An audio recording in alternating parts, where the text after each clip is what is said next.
Good morning guys, good afternoon, good evening. जो पण तुमच्याकडे वेळ झाला असेल, आय होप तुम्ही सगळे एकदम मजेत असाल. जर जसं तुम्ही कालचा ब्लॉग बघितला, ज्याच्यामध्ये एंडिंगमध्ये तुम्हाला समजलं की जी ट्रिप मी स्टार्ट केली होती, की आम्ही जी ट्रिप स्टार्ट केली होती फेरो आयलँडसाठी, ती अनफॉर्च्युनेटली ज्या दिवशी आम्ही स्टार्ट केली त्याच दिवशी आम्हाला परत ज्या एअरपोर्टला आम्ही स्टार्ट केलं होतं त्या एअरपोर्टला नाही, बट डिफरंट एअरपोर्ट ज्या सिटीमध्ये आम्ही राहतो, मी आणि नताशा ऑल्बो डेन्मार्कमध्येच, त्या सिटीमध्ये परत यावं लागलं बिकॉज वेदर कंडिशन्स खराब होत्या फेरो आयलँडमध्ये, ज्या देशामध्ये आम्ही जात होतो. त्यामुळे आम्हाला परत तिथंच लँड करावं लागलं, सॉरी ऑलबर्गमध्ये लँड करावं लागलं. सो आम्हाला त्यांनी ऑलबर्ग एअरपोर्टला हॉटेल दिलेलं आणि त्या ठिकाणी आम्ही रात्री राहिलो, स्टे केला. तिथूनच मी आता फिल्म करतो आहे. तर प्लॅन असा आहे, आता आम्ही ब्रेकफास्ट करायला जाऊ अगोदर. नताशा पण रेडी झालेली आहे, मी पण रेडी आहे. ब्रेकफास्ट वगैरे करू आणि ब्रेकफास्ट केल्यानंतर hopefully will receive some email message, काहीतरी मेसेज किंवा ईमेल येईल फ्लाईट कंपनीचं की फ्लाईट रिस्केड्यूल करण्यात आली आहे किंवा नाही, किंवा आम्ही कुठं जाणार आहेत, बिलुंडला जाणार आहेत परत, की आम्हाला काय करायचं आम्हाला काहीच आयडिया नाही आहे राईट नाव. बरोबर, इवन आमचं घर इथंच आहे अलोकमध्ये, पण आमची गाडी वगैरे सगळं आम्ही तिकडे एअरपोर्टला पार्क केलेलं आहे, बिलुंड एअरपोर्टला, जे की इथून 4 तासाचा अंतर आहे बाय कार.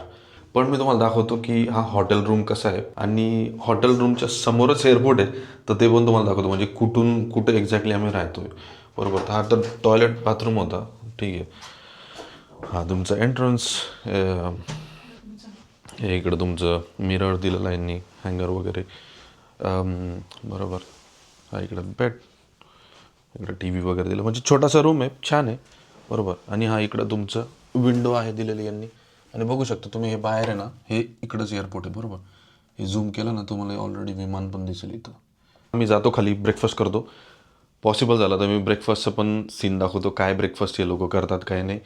आणि ब्रेकफास्ट वगैरे केल्यानंतर होपफुली आपल्याला काहीतरी समजेल प्लॅन, तर मी तो मला अपडेट देतो.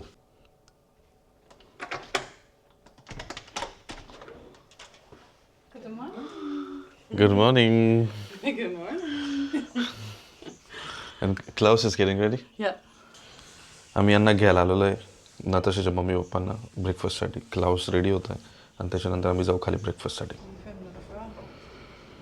चला ब्रेकफास्ट करायला जाऊ खाली. Let's go for breakfast.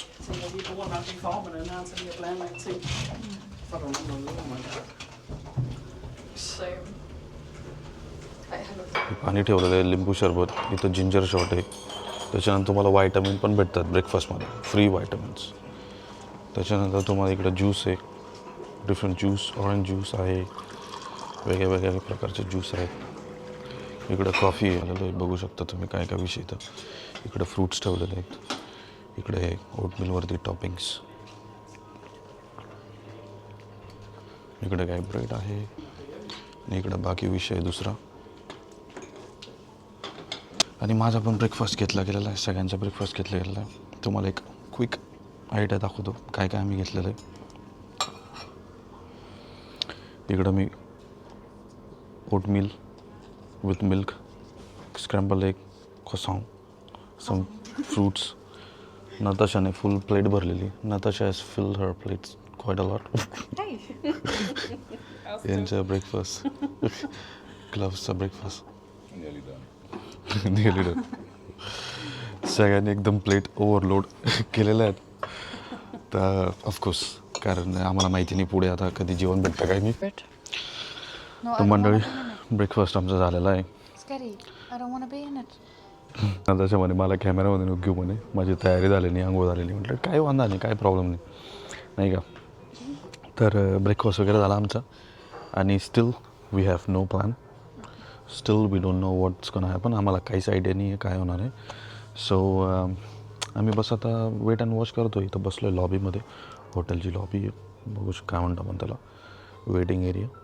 बरोबर, तर मला प्रोटीन शेक घ्यायचा होता. नंबर होता 25, आणि मी कार्ड स्कॅन केलं आणि पहिले 5 दाबला, नंतर 2 दाबला, म्हणजे झाला 52.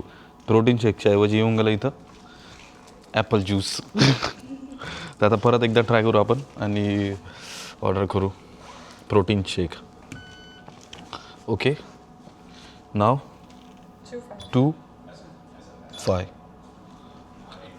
सो होपफुली दिस टाईम. आणि आम्ही आहोत आता ऑलबर्ग एअरपोर्टला. ब्रेकफास्ट वगैरे करून निघालो होतो. म्हटलं इथं इन्क्वायरी करू काय काय नाही, फ्लाईटचा विषय काय आहे, फ्लाईट जाणार आहे की नाही. तर बघू आता कधी फ्लाईट जाते काय नाही. पण तोपर्यंत आपल्याला प्रोटीन शेक भेटला. अपडेट मी देत राहील तुम्हाला. रिकाम्या वेळामध्ये आम्ही बसलो इथं वरती. लाऊंज आहे, स्काय लाऊंज. तर आता आम्ही मी व्हिडिओ वगैरे एडिट करून घेतो. वाले पायलट यांना जम्प घेतील पॅराशूटने. एकदम इंटरेस्टिंग आहे. हे बघा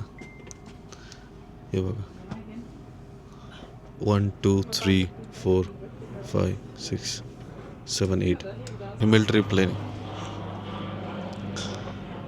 इंटरेस्टिंग चालू आहे एकदम. बसल्या बसल्या गंमत तरी काहीतरी बघायला भेटतं. एंटरटेनमेंट, टाईमपास चालू आहे. चेकआउट होऊन गेलेलं आहे आपलं. बघू शकता बॅगा बिग इथे ठेवल्या गेलेल्या आहेत. आणि चेकआउट करून आता जेवण आम्ही इथं घेतलेलं आहे. जेवणाचं प्लेट्स आम्ही इथं भरून घेतलेलं आहे. गाईस अपडेट आहे.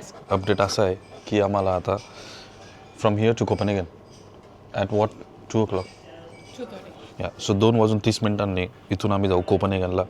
आणि त्याच्यानंतर and then after from Copenhagen to at what time 7, 8. She's sending the okay. So कोपनहेगनवरून फेरो आयलंडची फ्लाईट राहील 7-8 वाजता काहीतरी. आणि आम्ही तिथं 6-1 वाजता काहीतरी. आणि आम्ही तिथं पोचू 8-1 वाजता. So we are all happy. आम्ही सगळे आनंदित आहे आता. सो आमचं पोट पण भरलेलं आहे. आवर स्टमक्स आर ऑल्सो फुल. तर आता आपण कोपनहेगनला जातो आहे. फ्लाईट रेडी आहे. आणि कोपनहेगनला गेल्यानंतर तिथून आपली दुसरी फ्लाईट राहील जी आहे फेरो आयलंडला. बघू आता फेरो आयलंडला लँड होतो की नाही होतो. नाही तर आपण मे बी कुठल्या तरी दुसऱ्या देशामध्ये लँड होऊ. Let's see. भेटू आता कोपनहेगनमध्ये. कोपनहेगन एअरपोर्टला आम्ही आलेलो आहे. आणि कोपनहेगन एअरपोर्टला आम्ही काय खातो आहे ते तुम्हाला दाखवतो. पिझ्झा आहे माझा, क्वात्रो फॉर्माची. लाऊसने पिझ्झा मागवलेला आहे. म्हणजे इटालियन रेस्टॉरंट आहे बरोबर. तर असा व्ह्यू आहे सगळा इथून. आणि आम्ही आता इथून कोपनहेगनवर वेट करतो आहे पुढच्या फ्लाईटचा.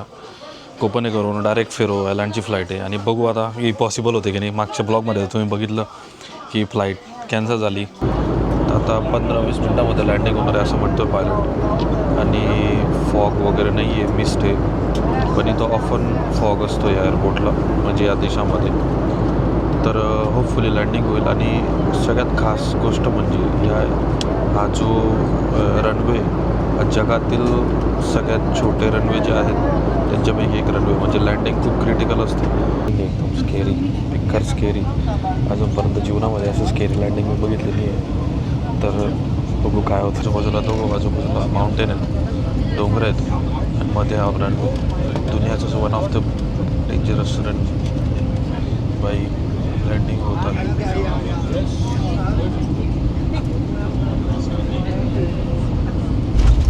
शिट.